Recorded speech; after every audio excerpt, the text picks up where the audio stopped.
my God. What Secured the happened? ring. Secured. Tell us Secured. all about it. Secured the ring. So got engaged a couple weeks ago. Congrats. Yay! Thank Woo! you. So a lot was going on, so much craziness in our life. So Nick had the ring, was gonna do it over the weekend. Then my brother had a baby who's in the NICU. Like there was just like so much going on that weekend. So then finally he was like, there's not gonna be a time that's good. Everything's crazy. Just gonna throw it in your Amazon package. And so he's like, I'm just telling him about work. I'm going to, just really just so crazy day at work, like telling him everything that went on. I'm trying to tell a story. He's trying to say, look in your Amazon package. I'm like, nothing else is in there. I got everything out. And he's like, no, look. And I was like, nothing's in there. And so I looked and I was like, oh my God, like right now. So it was nice. It was at home, but yay. So awesome. And So like what a awesome. testament to your guys' relationship just to like be able to do it in like the comfort of your own home and like just relaxed and easy. It sounds like that's the relationship Yes. that you guys have. So I love that. Yay. Awesome. Yay. Well, what else did you guys get up to this week? Well, we actually just got back from Disney last night, so we are exhausted. Yes. Quinn just turned 6, so we took her to Disney, So exciting. and And I know we want to yeah, talk no, about vacations today and kind of like the craziness of traveling while sober and like big life changes like getting engaged and birthdays and trips. And I know we both kind of came back from some. But yeah, let us hear about Disney. And I'm curious how you kind of like handle that sober, like a big birthday trip with like family and in laws and, things like that. yeah, actually, it was okay. It was just Nick, Quinn, and then Andrew, Quinn's dad. So we took her, the three of us. Everyone got along, so that was great. Andrew does drink though, so he doesn't have a problem. He drinks normally, so he was drinking a little bit here and there. For me, I was okay. It was so hot, like my body just needed so much water. Being outside, it was like over 100 degrees. We were there for 3 days. I didn't feel like really any type of way seeing the alcohol. Of course, like you smell it and you're walking by it and you're like, oh, that would seem nice. But I always just tell myself, like right away, it's like the allergy thing. And I think Mm-hmm. that's what helps me the most is just realizing that I can't do it. Just like I have a nut allergy, like I'm allergic to it and I can't do it. So that's kind of how I just always tell myself if I ever have a thought, like, hey, a beer would be really nice right now, but I just know I can't do it. So it sounds simple, but that usually works for me. I know Nick actually had a pretty difficult time. He's been sober a little over a year. He did Oh, see wow. Andrew drinking, and he was like, man, like, I would have liked to have a beer. Or he went to the bathroom and came and met me, and he's like, I thought about getting like a secret piece of pizza and a beer, but of course that wouldn't be a good idea. And so I think he kind of does it in a similar way to me, where it's like, you can't do it, but sometimes it sounds nice, or if it's right in front of you. But overall, I was okay. I think it's more difficult for me if I do go on a vacation with people that do drink.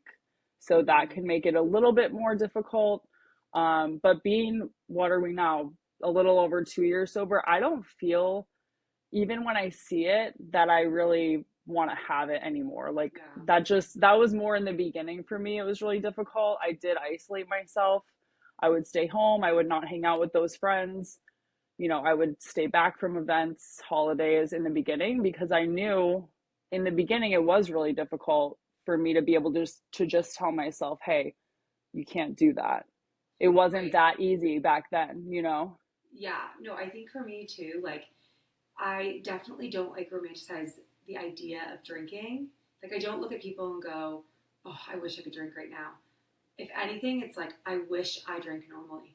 And for Right. me, like, I have the understanding to know that, like, when I drink, I don't drink normally. Like, I am an abnormal drinker. So, like, for me, it's just, it's not an option. Like, Hmm. I don't drink that way. So, like, there is no romanticizing of, like, this, like, fabulous life of, like, being a normie and drinking, like, one or two drinks. Like, I date someone that doesn't have a problem with drinking, and he can go weeks without drinking alcohol, and that's just not my relationship with alcohol. Like, I Yeah. drink it to excess, and every weekend and in between, and when I'm feeling, like I drank too much, I'm self-deprecating and I drink more to overcompensate for the anxiety and fear that I wake up with. Um, and so, yeah, it's not like, oh, I wish I could drink. It's like, yeah, I wish I didn't have an alcohol problem, but I do. So, like, what am I going to do about it, right? Like, that's like the biggest question. Yeah. What are you willing to do about it? Like, for me, I'm willing not to drink because when I drink, my life is not good. And when I don't drink, my life is really good. So it's very easy to like rationalize. But I know when you're like on trips and stuff, like sometimes that like rational thinking kind of goes out the window. Like I had an experience this a couple weeks ago. I was at a bachelorette in Scottsdale, and it was me and the bride who are in the program and don't drink, and everybody else was normies. And I got served a drink with alcohol in it, and I took a sip and, pushed it away. And I was like, oh, this isn't mine. And they apologized and, whatever. But like instantly I was like, can I control my alcohol? Like, could I drink alcohol and control it? Like, would I be able to have a half a glass of wine every month? And would I have any consequences?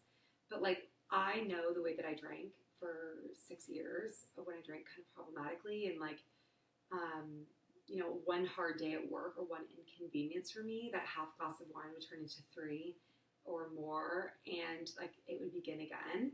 So it's always a good reminder, but of course, like that wasn't the most ideal situation. But I think too, like traveling with people that you feel safe around, like I luckily, like the bride was sober, and like, we go to meetings together and things like that. Like I had a group of people that I feel really secure with. And also, it also helps that I'm over 2 years sober, and I've had these circumstances come up where like I have the defense against the first drink. And I think that's an issue when people travel, is if they don't have the defense against the first drink. Like I have built up the woman I am and implemented tools in my life for when I become overwhelmed, when I become agitated, irritable, upset, in fear, when I feel in a dangerous situation. I have tools for all those things because like I've worked towards that.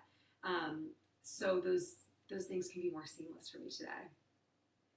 Yeah, I mean, I think kind of like what I was saying in the beginning, like if you don't have the tools when you Yeah, first get sober, there's no way, 4th of July, it was a couple months after I got sober. I I had a really hard time because I was at a barbecue with people drinking, all my friends that drink. I was in the same environment, the same atmosphere, the same people with the drinks. right, It just wasn't good because I didn't have any of the tools to be able to use right. to feel comfortable, or to Well, to say no. And I had like a total breakdown, but yeah. that's a separate thing. But it's Well, hard in the beginning, it's so yeah. hard. Well, I think like I want to kind of go into like the tools thing, because when I was drinking, people would talk about like tools or like skills or like things that they would do to like be more centered, and I was so baffled by that.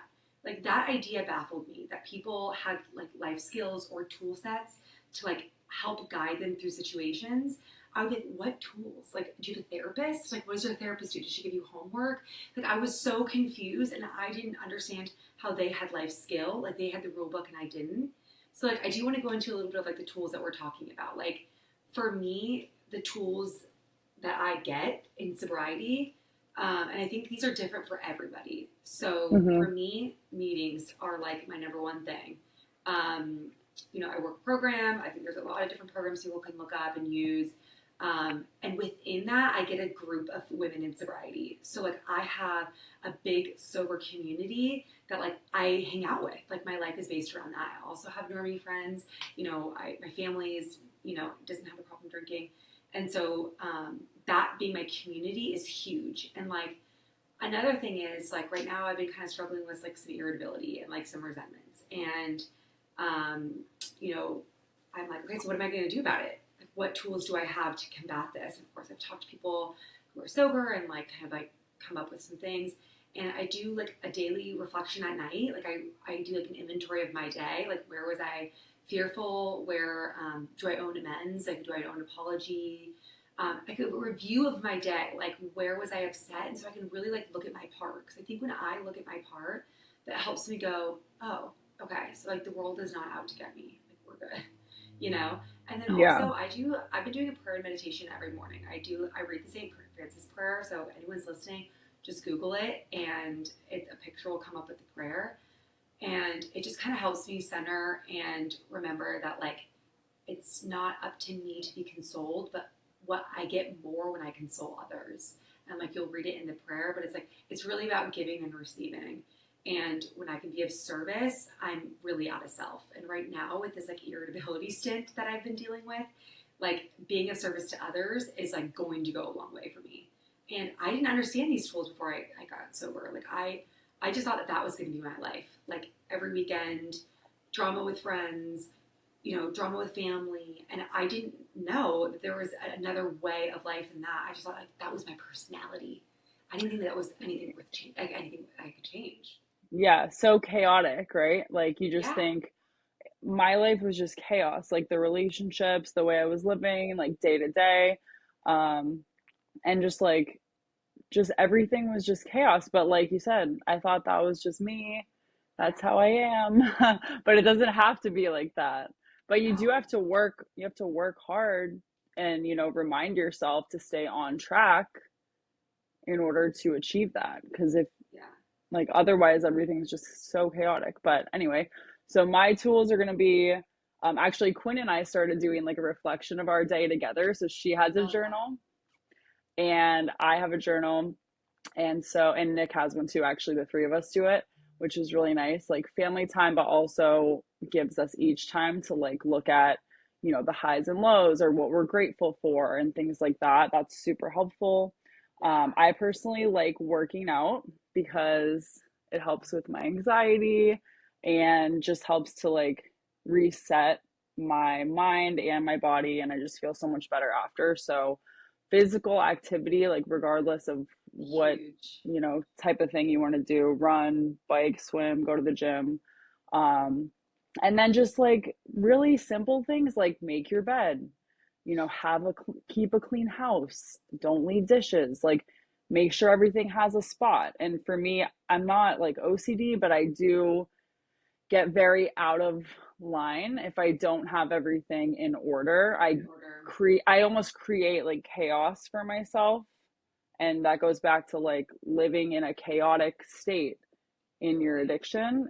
And just like I've recognized that, and if I don't have things in order, then I don't feel good. So if I Yeah. can make my bed, if I can tidy up, if everyone, puts their things back where they go, that just helps me to create like a clean, safe space to operate in.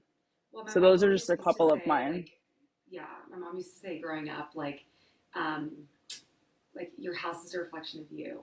And it Mm-hmm. just kind of means that, like, when your room's a mess, your life is a mess.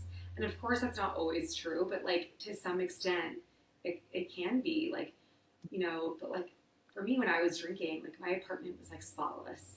And it was because I was so paranoid. At some point, someone would walk in and expose me for my problem drinking. Like, see my life and see my space and go, oh, the outside does not match the inside. Like the girl that we're seeing is like not what she's living behind closed doors. So like I had this like paranoia of like keeping back stock of like toilet paper, paper towel, cleaning things. Like if anyone needed to come over, I wanted to make sure I had everything. So I seemed put together behind closed doors because I desperately wanted to seem put together out, like in front of people's face. Right. Um, yeah, but like what you said about a gratitude list, that's been huge for me. I have a group of sober women that I text every morning my gratitude list. And like if you don't have that, it's a great thing to do. A group text of like your siblings, friends, sober, not sober, just be grateful. Like when I'm irritable, discontent, thinking that people are out to get me, I need to remain grateful. When I focus on people, places, and things, that's going to be a problem for me because I can find a lot wrong with people, places, and things, And when I can focus on my part and be better in myself, I'm kinder to the people around me. Yeah, absolutely. All right. Absolutely. See you next time. Bye.